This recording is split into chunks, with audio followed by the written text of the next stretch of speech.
So one of the things that you can do inside a VLC Media Player is go ahead and paste out your file address in VLC Media Player, and it'll play the video from that address. So for that, let me just go around and take an example of this file and right click, and then I'm going to copy as path. Then I'm going to go to media right here and then go around over here onto open location from clipboard. So I can enter that path right here. So you can see that it comes with inverted comma. Let me just go ahead and remove them. And then if I were to play it, then you can see that the video plays out right here.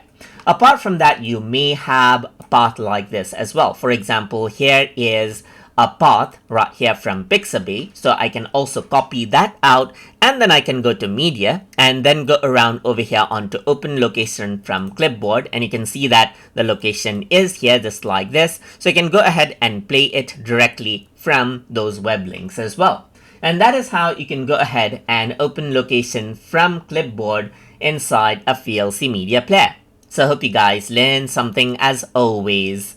And as always, please like, comment, share, and subscribe.